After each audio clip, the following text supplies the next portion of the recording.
Ready for another episode. We've moved the Train Smooth studios from the lounge room to the kitchen because I'm cooking lunch at the same time. So here we go. G'day trendsetters, welcome to episode 154 of the Train Smooth podcast. My name is Tim Egg, and if you have a question for the show, jump on the website trainsmooth.com and you'll see a little thing on the front saying submit your questions. Click onto that, send your questions in, and it makes me happy when I get your questions. So today's question comes from Sarah. There are a lot of stuff I need to add into my training week as I train for a 70.3 in 13 weeks. How do I go about this? So, yes, the thing with triathlons is, you're training for 3 different sports, but it's all into the one sport. So you got to swim, bike, run. Ideally, in an ideal world, we'll at least do a minimum of 3 swims, 3 bikes, 3 runs each week, as well as some core strength work, maybe some mobility work into it, and some oxygen deprivation sessions into it, which I highly recommend everyone does them. But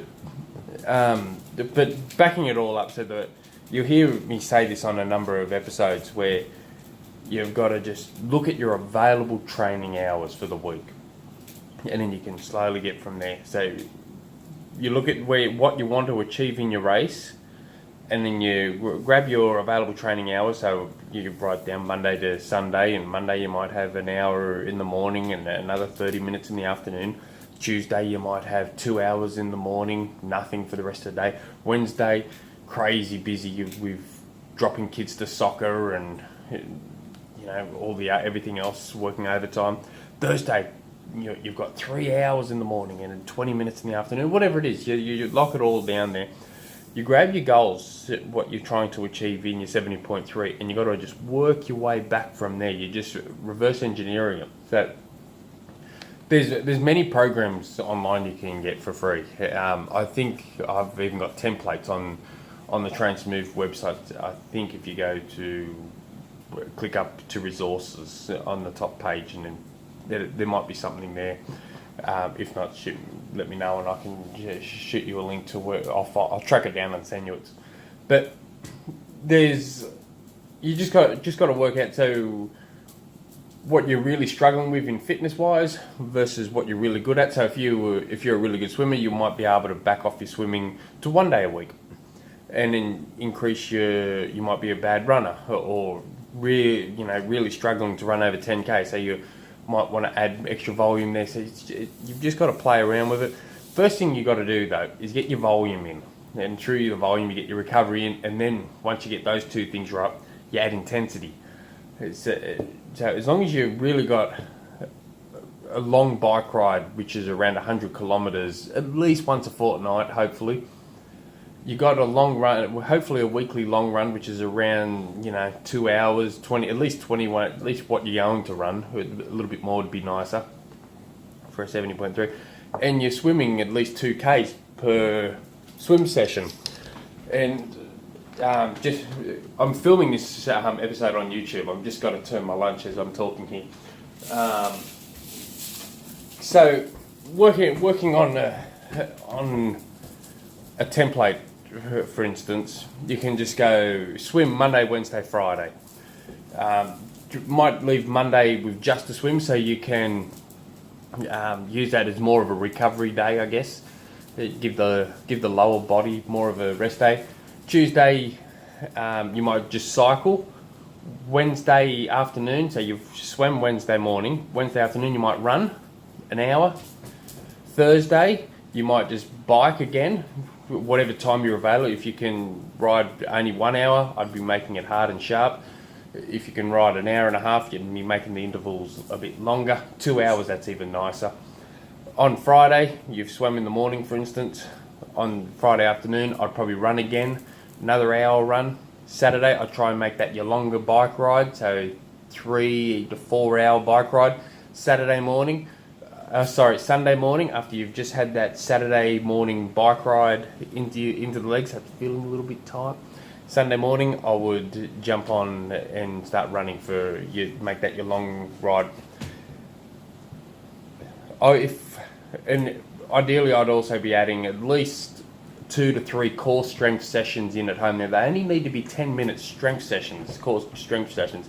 And I added a link into one of the episodes of the podcast on a core strength session. So if you just look back, it's only in the last week or so, where it has something to do with strength sessions. I can't think of it from the top of my head. Click it. There's a link there, and it will be a Google Doc straight into it.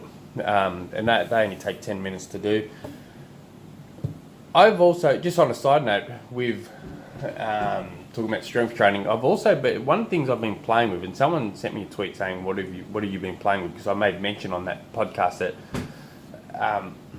one thing I've been doing in the past is just doing what I'm told when it comes to strength training and where you put them and how you do it. And I've never questioned it until just really recently.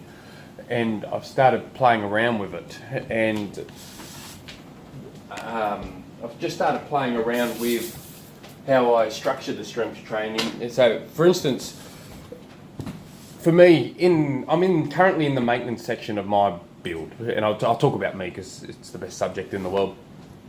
And it's a rule of thumb: you don't stick your gym sessions in, when you're doing, a long bike ride day, for instance, because it's going to get taken away. And I started thinking, well, why? So I started playing around with it. I'd go for a lot. First up, I did a long bike ride, and that night I would go into the gym and I'd do my strength session. All the numbers I hit in the strength session is normal, that I would normally hit. So I started playing around with it a little bit more, and I'd finish a bike ride, and instead of doing like a brick run, I went straight to the gym and started lifting these weights again. Exactly the same numbers as normal. Yeah, they hurt me. But I'm about 6 weeks into playing with this, so I haven't come up with an actual yay or nay, and it's only me. I'm only doing it to me at the moment.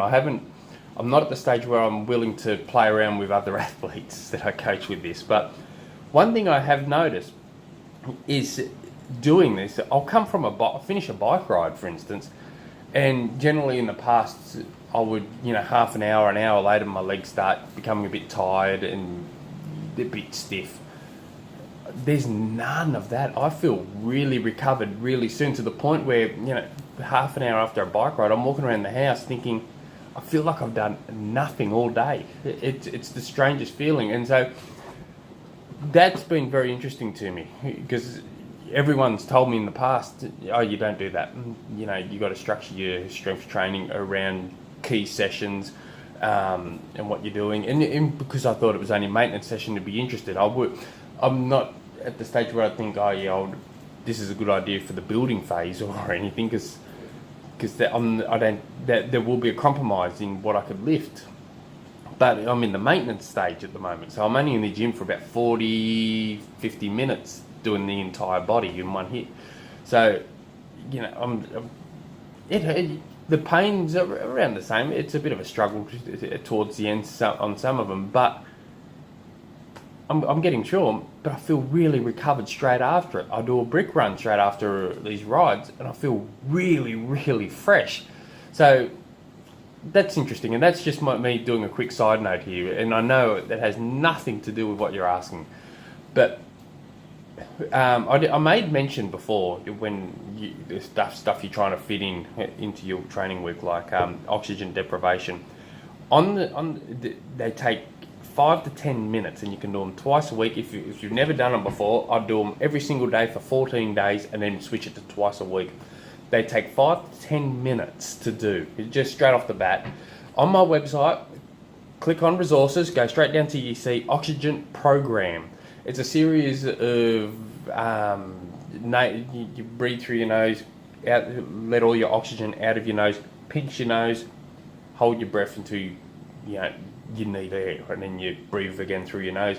You'll be surprised how much efficient you'll feel in the water, riding hills on the bike, and running hills on the bike. It's huge. It's blown my mind. So I would look at doing that, and you can do them at work. And if possible, do mobility sessions. You're trying to squeeze them in. Work is another great place to do a quick mobility session if you possibly can. Or knocking around at home with the family or something, you just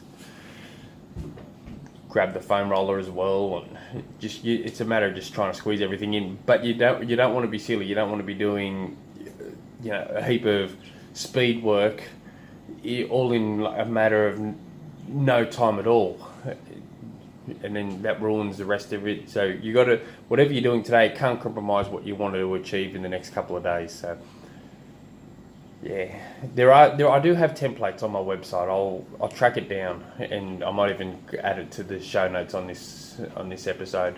So, if you guys have any other questions, send me through an email, tim@trainsmooth.com. Till tomorrow, hooroo.